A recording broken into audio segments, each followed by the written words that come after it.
नमस्कार दोस्तों, प्रस्तुत है जैनेन्द्र कुमार की लिखी कहानी वह क्षण।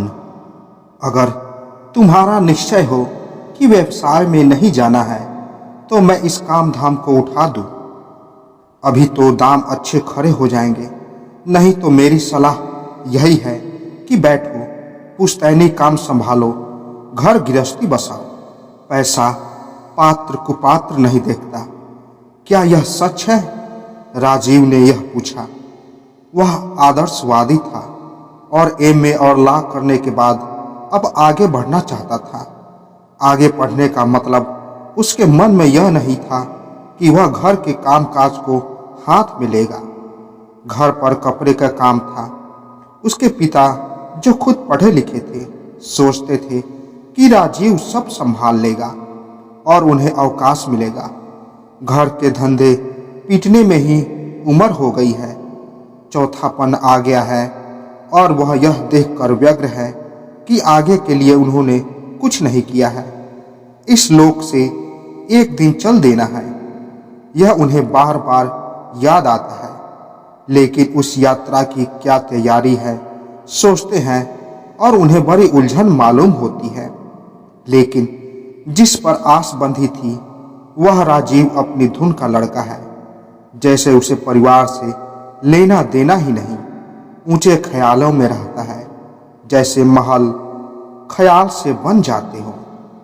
राजीव के प्रश्न पर उन्हें अच्छा मालूम हुआ, जैसे प्रश्न में उसकी आलोचना हो। बोले, नहीं, धन सुपात्र में ही आता है, अपात्र में आता नहीं है। पर आए तो वहां ठहरता नहीं। राजीव, तुम करना क्या चाहते हो? राजीव ने कहा, आपके पास धन है, सच कहिए, आप प्रसन्न हैं? पिता ने तनिक चुप रहकर कहा, धन के बिना प्रसन्नता आ जाती है, ऐसा तुम सोचते हो, गलत सोचते हो। तुम में लगन है, सृजन की चाह है, कुछ तुम कर जाना चाहते हो। क्या इसलिए नहीं कि अपने अस्तित्व की तरफ से पहले निश्चिंत हो? घर और ठौर ठिकाना है, जो चाहो कर सकते हो, क्योंकि खर्च का सुविधा है। पैसे को तुच्छ समझ सकते हो क्योंकि वह है। मैं तुमसे कहता हूँ राजीव कि पैसे के अभाव में सब गिर जाते हैं। तुमने नहीं जाना, लेकिन मैंने उस अभाव को जाना है। तुमने पूछा है और मैं कहता हूँ कि हाँ, मैं प्रसन्न नहीं हूँ, लेकिन धन के बिना प्रसन्न होने का मेरे पास और भी कारण रहता। तुम्हारी आयु 23 वर्ष पार कर गई है, विवाह के बारे में इनकार करते गए हो। हम लोगों को यहाँ ज्यादा दिन नहीं बैठे रहना है, तब इसका सबका क्या होगा? बेटियां पराए घर की होती है। एक तुम्हारी छोटी बहन है, उसका भी ब्याह हो जाएगा। लड़के एक तुम हो, सोचना तुम्हें है कि फिर सबका क्या होगा। अगर तुम्हारा निश्चय हो कि व्यवसाय में नहीं आना तो मैं इस काम धाम को उठा दूं। अभी तो दाम अच्छे खड़े हो जाएंगे, नहीं तो मेरी सलाह यही है कि बैठो, पुश्तैनी काम संभालो, घर की गृहस्थी बसाओ और हमको अब परलोक की तैयारी में लगने दो। सच पूछो तो अवस्था हमारी है कि देखे, जिसे धन कहते हैं वह मिट्टी है, पर तुमने आकांक्षा है, चाहे उन्हें महत्वाकांक्षी कहो, महत्व की हो या कैसी भी हो। आकांक्षा के कारण धन धन बनता है। इसलिए तुमको घर से विमुख मैं नहीं देखना चाहता। विमुख मैं स्वयं अवश्य बनना चाहता हूँ, क्योंकि आकांक्षा अब शरीर के वृद्ध पड़ते जाने के साथ हमें त्रास ही दे रही सकेगी। आकांक्षा इसी से अवस्था के आने पर बुझ सी जाती है। तुमको आकांक्षाओं से भर देखकर मुझे खुशी होती है। अपने में उनके बीच देखता हूँ जो डर होता है, क्योंकि उम्र बीतने पर जिधर जाना है उधर की सम्मुखता मुझ में समय पर ना आएगी तो मृत्यु के मेरे लिए भयंकर हो जाएगी। तुम्हारे लिए आगे जीवन का विस्तार है, मुझे उसका उपसंहार करना है और तैयारी मृत्यु की करनी है। संसार आसार है, यह तुम नहीं कह सकते। हाँ, मैं यदि वहाँ सार देखूं तो अवश्य गलत होगा। तुम समझते हो, कहो क्या सोचते हो। राजीव पिता का आदर करता था। वह चुपचाप सुनता रहा। पिता की वाणी में स्नेह था, पीड़ा थी, उसमें अनुभव था। लेकिन जितने ही अधिक ध्यान से और विनय से पिता की बात उसने सुना, उसके मन से अपने सपने दूर नहीं हुए। अनुभव अतीत से संबंध रखता है। वह जैसे उसके लिए था ही नहीं। वह जानता था कि कमाई का चक्कर आने वाले कुछ वर्षों में खत्म हो जाने वाला है। यह बुर्जुआ समाज आगे रहने वाला नहीं, समाजवादी समाज का होगा, जहां अपने अस्तित्व की भाषा में सोचने की आवश्यकता ही नहीं रह जाएगी। आप सामाजिक होने और समाज स्वतः आपका वहन करेगा। आपका योग क्षेम आपकी अपनी चिंता का विषय ना होगा।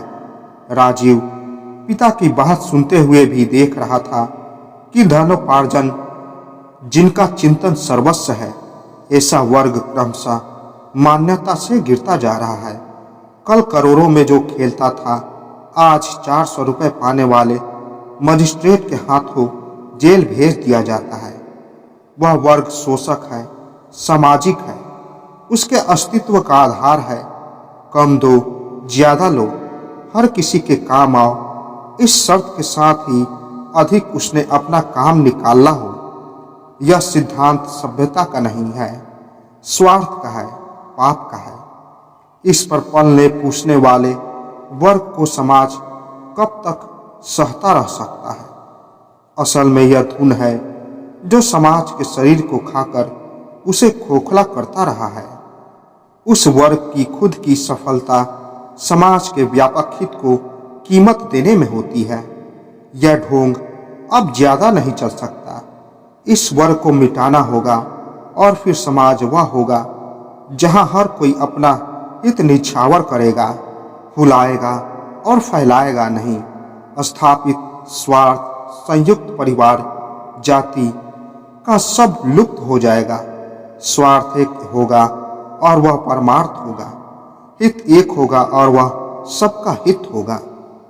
पिता की बात सुन रहा था और राजीव का तन इन विचारों के लोक में रमा हुआ था। पिता की बात पूरी हुई तो सहसा वह कुछ समझा नहीं।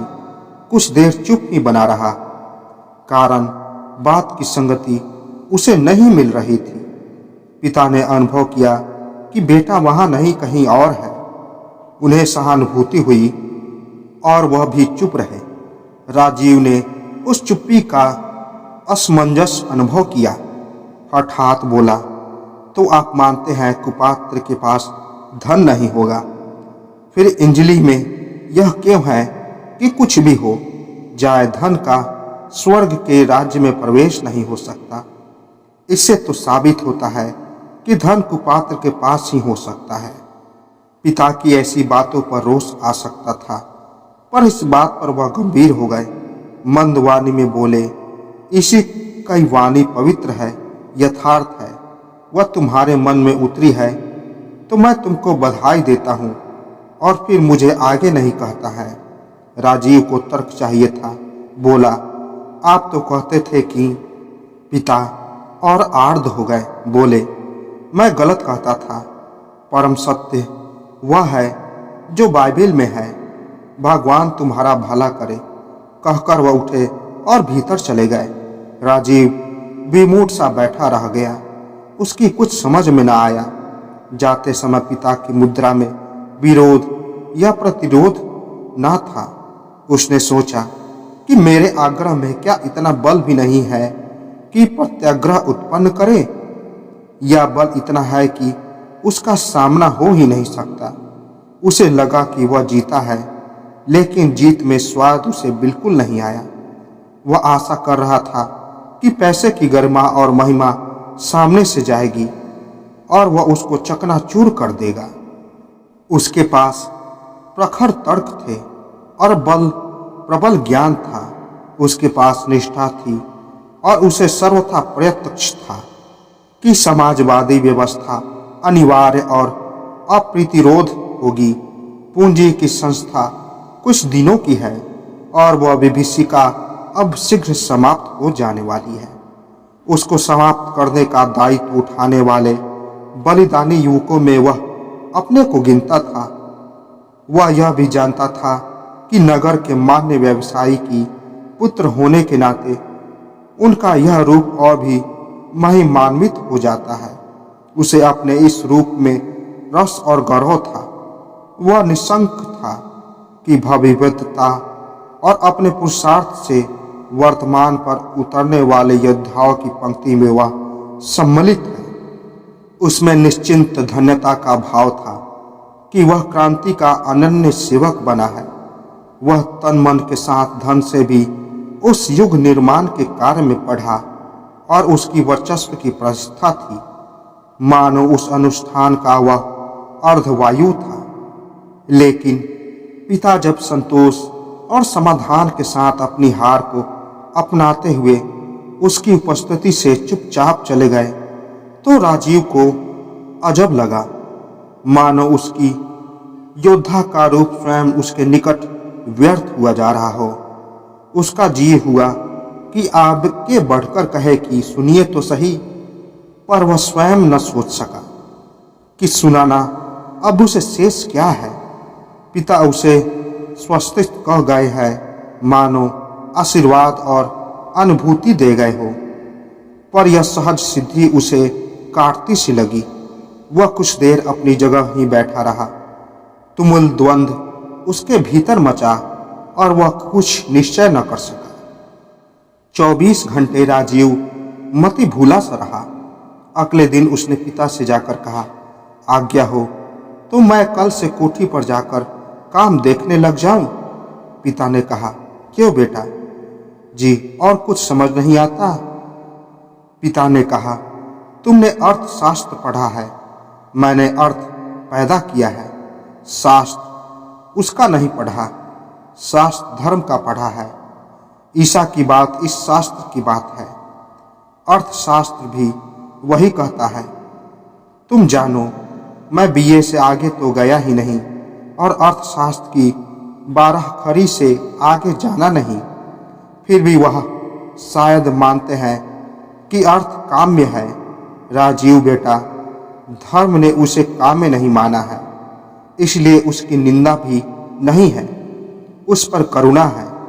तुम शायद मानते होगे कि जैसे कि लोग मानते हैं कि तुम्हारा पिता सफल आदमी है, वह सही नहीं है। ईसा की बात जो कल तुमने कही बहुत ठीक है, मैं उसको सदा ध्यान में नहीं रख सका। तुमसे कहता हूं कि निर्णय तुम्हारा है। निर्णय यही करते हो कि कोठी के काम को संभालो, तो मुझे उसमें भी कुछ नहीं है। तुम्हारी आत्मा तुम्हारे साथ रहेगी, मैं तो उसे सांत्वना देने पहुंच सकूंगा नहीं। उसके समक्ष तुम्हें स्वयं ही रहना है, इसलिए मैं तुम्हारी स्वतंत्रता पर आरोप नहीं लगा सकता हूं। पर बेटे, मैं भूल रहा हूं तो भूल रहा, धर्म की ओर इंजील की बात को तुम कभी मत भूलना। इतना ही कह सकता हूं, समाजवादी हो, साम्यवादी हो, पूंजीवादी हो, व्यवस्था कुछ भी हो, धर्म के शब्द का सार कभी खत्म नहीं होता। न वह शब्द कभी मिथ्या पड़ता है। उसे मन से भूलोगे नहीं तो शायद कहीं से तुम्हारा अहित नहीं होगा। हो सकता है समाज का भी अहित न हो।